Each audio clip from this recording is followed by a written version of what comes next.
I'm Joe Quinn, and this is the SOT Report. Terrorism.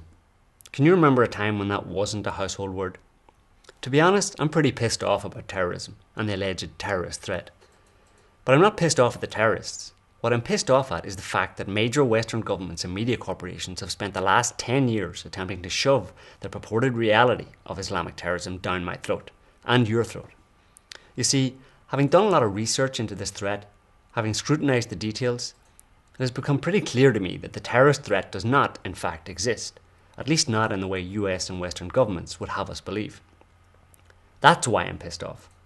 I don't like being lied to, and I really don't like seeing the entire human population of this planet being lied to by a handful of government, media and corporate crooks. What about you? Do you like being lied to? Maybe you don't even know you're being lied to. After all, if you have precious little time to do any research yourself, you're forced to accept as truth what you read in the papers and watch on the mind-numbing evening news. If that describes you, then you may well be of the opinion that there actually is a terrorist threat to speak of. Let's run through a few of the facts and the cases that constitute the meat and bones of the supposed reality of Islamic terrorism, and then you can make up your own mind. I'm not going to start with 9/11 because I understand that 9/11 conspiracy theories have been cast as the domain of wild-eyed nutjobs, so instead I'll focus on a few more minor cases. Afterwards, you may have a new perspective from which to consider the 9/11 attacks, if you want to. So first let's go back to 2006 and the case of the Miami 7, or the Liberty City 7. Do you remember this one? No, of course you don't. That's part of the problem. Liberty City is a neighbourhood in Miami City, Florida, and is as close to a black ghetto as you might get in the glorious US of A. Living quietly in a warehouse in Liberty City were 7 intellectually challenged young men who called themselves the Seeds of David, or the Seeds of David, depending on which one you asked. Describing themselves as Christian, Zionist, Muslim, martial artist immigrants, I kid you not, they were quietly awaiting the fulfillment of the biblical end times prophecy. It's not surprising, therefore, to hear that the alleged leader of the group, one Narsil Batiste, needed psychiatric help, according to his father. But then along comes an undercover FBI agent calling himself Brother Muhammad. Yeah, how original. Using complex psychological profiling, the FBI determined that poor people like money. So Brother Muhammad offered these Christian, Zionist, Muslim, martial artist immigrants $50,000. As it turned out, this, and only this, got the men's attention. Nevertheless, the FBI's Brother Muhammad had an agenda to make terrorists out of these young men, so he probed a little deeper. Would they like to engage in military training? For 50 grand? Sure, said the guys. The only problem is, we don't have any weapons or explosives or anything like that. Hey, we don't even have boots. No problem, says Brother Muhammad. He can get them some boots. So, equipped now with shiny new military boots, how would they feel like about taking some pictures of the Sears Tower in Chicago and, say, an FBI building, for example? For 50 grand? Sure, said the guys. The only problem is we don't have any cameras and, by the way, we don't own any cars. No problem, says Brother Muhammad. He can get them a video camera and rent them a car. So now, what about a little Al-Qaeda swearing-in ceremony? For 50 grand? Sure, why not? We really like money. So a few of the men half-heartedly repeat an Al-Qaeda oath. All of these details were either recorded secretly or testified to by the FBI agent afterwards, and then, at the appointed time, the men are arrested and brought to trial. On news of the arrests, 2 Liberty City community activists summed it up by saying that everyone in Liberty City is joking that the guys are going to kick down the FBI building with their new boots because they didn't have any devices which could have been used to explode. At the time, Knight Ridder News reported that the Justice Department unveiled the arrests with an orchestrated series of news conferences in 2 cities, but the severity of the charges compared with the seemingly amateurish nature of the group raised concerns among civil libertarians, who noted that the group had no weapons, no explosives, and yet the government considered the arrests a major announcement. The first 2 trials were a bust. The jury couldn't decide if there was even a case against the men. But the US government persisted, and on the 3rd attempt in 2009, 5 of the men were sentenced to long prison terms for, and I quote, planning to wage a full-ground war against the United States. These guys, no boots, no money, no cars, no cameras, nothing, but according to the US government, planning to wage a full-ground war against the United States. All of this is for your benefit.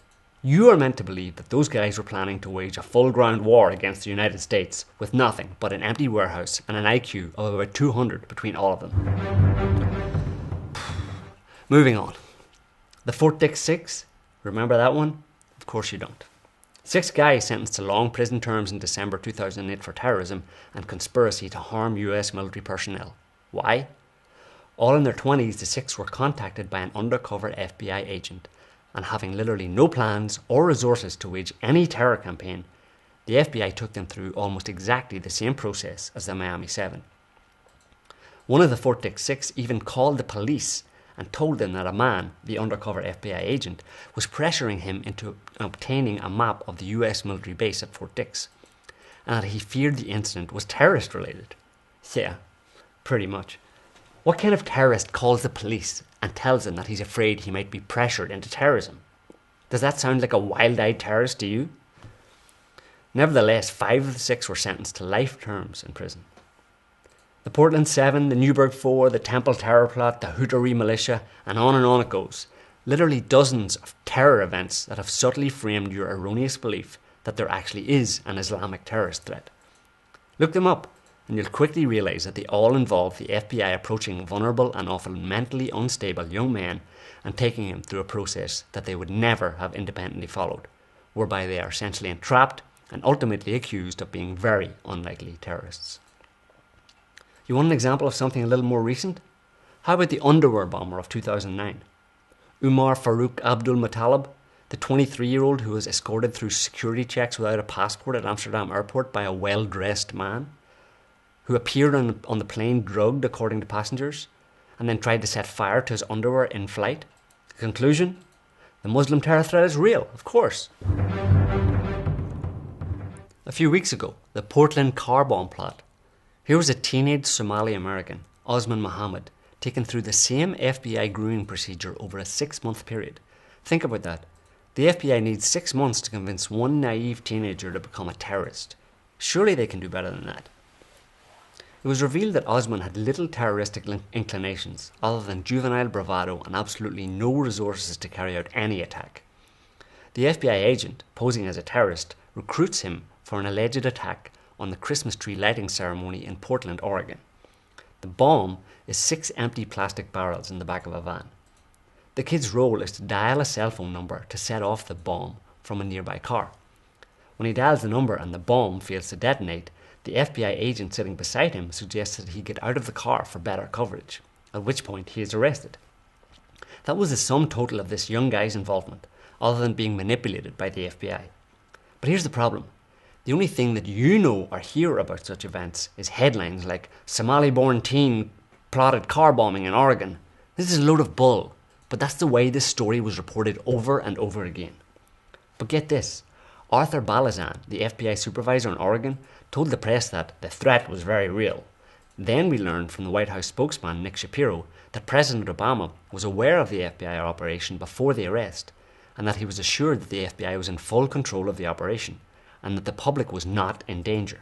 All new this morning, federal authorities have arrested a Somali-born teenager who attempted to blow up a car bomb at Portland's Christmas tree lighting ceremony. Mohammed Osman Mohammed was arrested last night after he failed to detonate a van filled with explosives. Authorities first learned of Mohammed's plot back in June after he contacted an unindicted associate in Pakistan. They say the explosives were not active and that the public was never in danger. Threat very real, but public not in danger. And you believe this crap? But I was thinking, why stop at manipulating a teenager into dialing a cell phone number and then arresting him as a terrorist? Since the FBI created this from scratch, couldn't they come up with something a little more dramatic? A little more headline catching, since that appears to be the whole point? So here's an idea.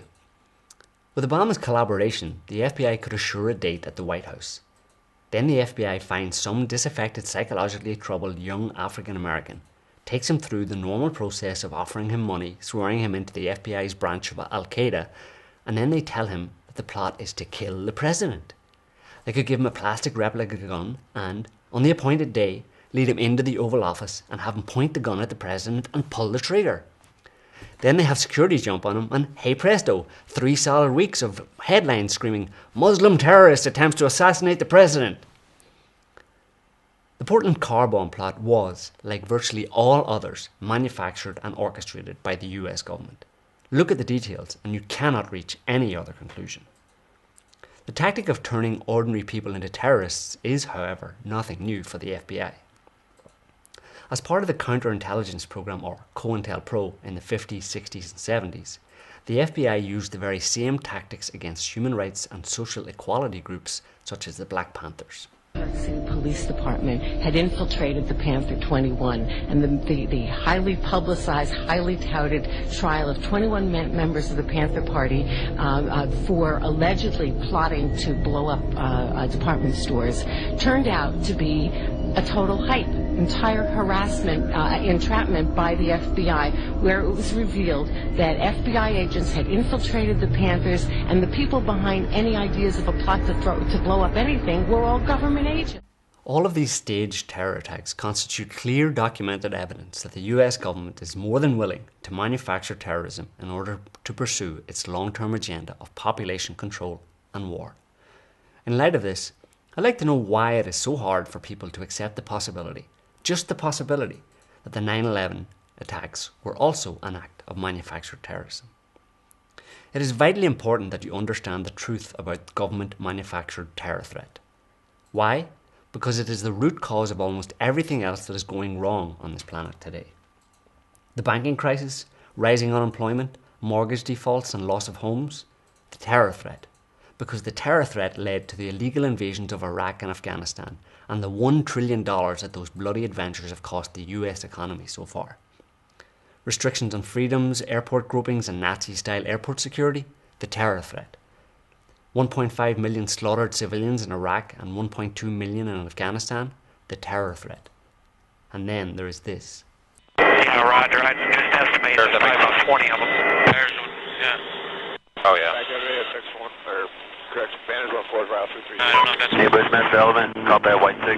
That's a weapon. Yeah. When the space line, let me know when you gather. We'll shoot. Light them all up. 202 traffic, 260s. Come on, fire. Hey, Roger.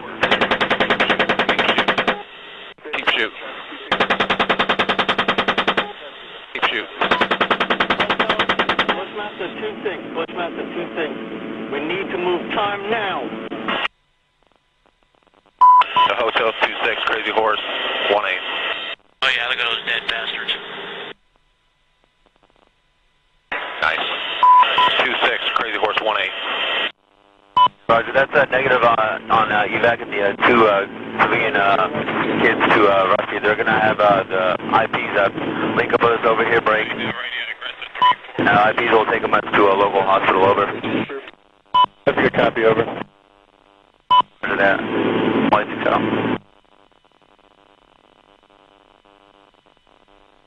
Oh, it's their fault for bringing their kids to a battle. That's right.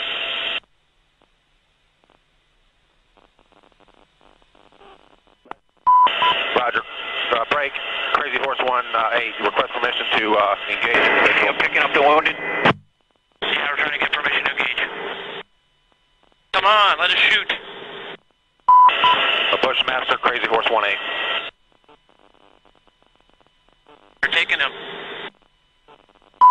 Bushmaster, Crazy Horse 1-8. Along with everything else, what you have just seen is the indirect result of your belief in this clearly bogus, manufactured terror threat.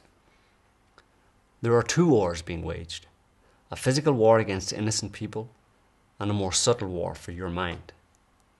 As long as the government continues to win the war for your mind and is able to convince you that their bogus terror threat is real, innocent people will continue to die in your name. While there's little we can do to stop the bloodshed in Iraq and Afghanistan, we can fight and win the war for our own minds. We can stop believing government propaganda and lies that have always served to enrich a corrupt few at the expense of you and me. This is the SOT Report. We'll be back next week.